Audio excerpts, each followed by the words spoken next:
Assalamualaikum warahmatullahi wabarakatuh. Nama saya Iqbal Mulfi. Saya mahasiswa STAN Tengku Dirunding Malabo, jurusan Tarbiyah dan Keguruan, Prodi Pendidikan Agama Islam dengan NIM 11/2018-043, dan saya ingin memaparkan makalah tentang konsep ideologi politik dalam kekuasaan Syiah. Di sini ada tentang Syiah sebagai pengertiannya.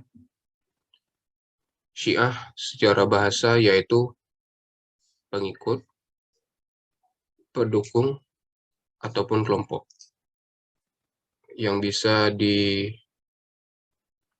diistilahkan secara terminologis, yaitu sebagai sebagian kaum muslimin yang dalam bidang spiritualnya,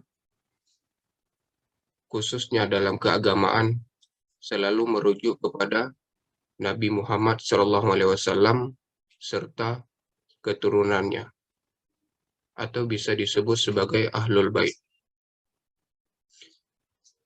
Dan golongan Syiah ini menyatakan bahwa Ali bin Abi Thalib lah yang sangat utama daripada sahabat yang lain, ataupun dia lebih berhak memegang tampuk kepemimpinan kaum muslimin, begitu pula dengan anak cucu sepeninggalan beliau. Di sini kita paparkan tentang sejarah kemunculan Syiah, yaitu awal mulanya terjadi pada masa pemerintahan Utsman bin Affan. Pada masa akhir daripada pemerintahannya, Syiah muncul pada setelah kasus pembunuhannya Khalifah Utsman bin Affan, yaitu Khalifah yang ketiga pada masa Khulafaur Rasyidin pada tahun 656 Masehi di kota Madinah. Dan pada masa kekhalifahan Abu Bakar, Umar bin Khattab, dan awal masa-masa kekhalifahan Utsman bin Affan, yaitu tidak ada perselisihan di antaranya. Dan munculnya perselisihan ini pada saat kekhalifahan Utsman bin Affan. Kemudian pada akhir kekhalifahan Utsman, terjadilah berbagai peristiwa yang mengakibatkan timbulnya perpecahan. Muncullah kelompok pembuat fitnah dan kezaliman. Mereka pun akhirnya membunuh Utsman. Dan sehingga setelah umat itu berpecah belah pun, mereka dibagi menjadi dua kelompok, yaitu kelompok Sunni dan Syiah. Di sini kita lebih kepada menjelaskan tentang pemikiran doktrin Syiah. Lalu di sini ada 5 prinsip utama Syiah pada konsep pemikirannya, yaitu ada yang pertama adalah tauhid.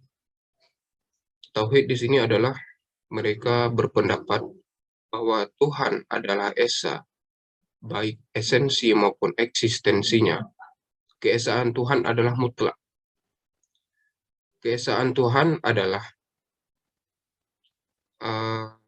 mutlak dan ia bereksistensi dengan sendirinya.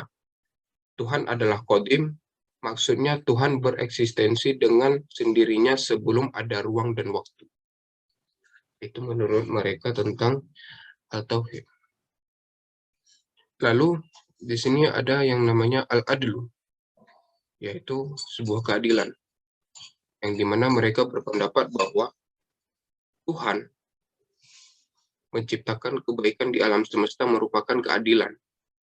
dan ia tidak pernah menghiasi ciptaannya dengan ketidakadilan. Karena ketidakadilan melainkan ketidakadilan terhadap sesuatu hal yang lainnya merupakan tanda kebodohan ataupun ketidakmampuan. Dan sifat ini jauh dari keabsolutan dan kehendak Tuhan. Lalu yang ketiga di sini ada an-nubuwah, yaitu kenabian. Di sini setiap makhluk sekalipun telah diberi insting bahwa masih membutuhkan petunjuk dari Tuhan dan manusia, yaitu Rasulullah. Baik petunjuk dari Tuhan maupun manusia, dalam keyakinan Syiah, Tuhan telah mengutus 124.000 Rasul, memberikan petunjuk kepada manusia. Dan di sini pada an-nubuwah mereka berpendapat, walaupun mereka percaya kepada Tuhan, mereka berpendapat bahwa Tuhan mengutus seorang Rasul untuk menjadi pemimpin di antara mereka. Dan dengan dia tuh Rasul, mereka bisa terbimbing dengan suatu hal seperti bisa membedakan antara yang baik dan benar.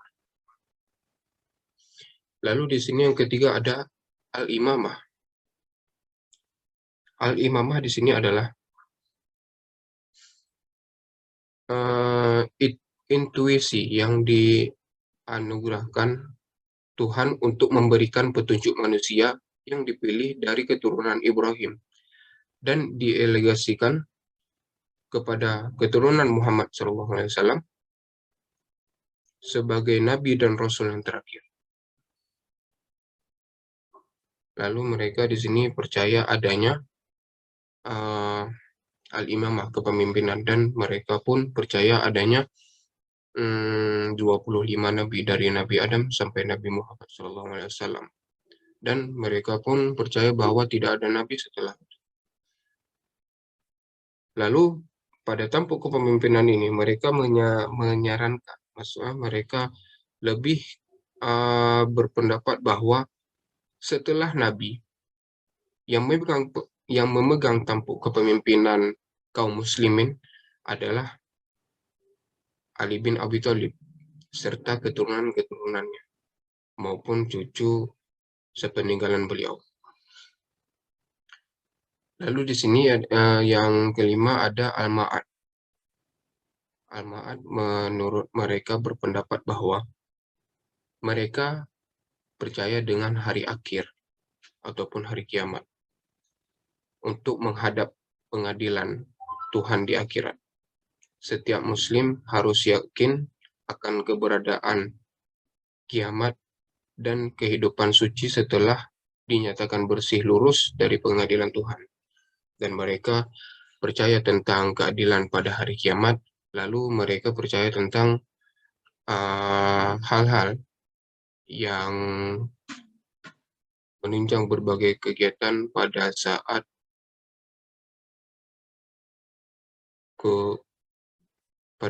hari kiamat. Mungkin begini saja makalah yang saya paparkan. Lebih dan kurang saya mohon maaf. Saya akhiri. Assalamualaikum warahmatullahi wabarakatuh.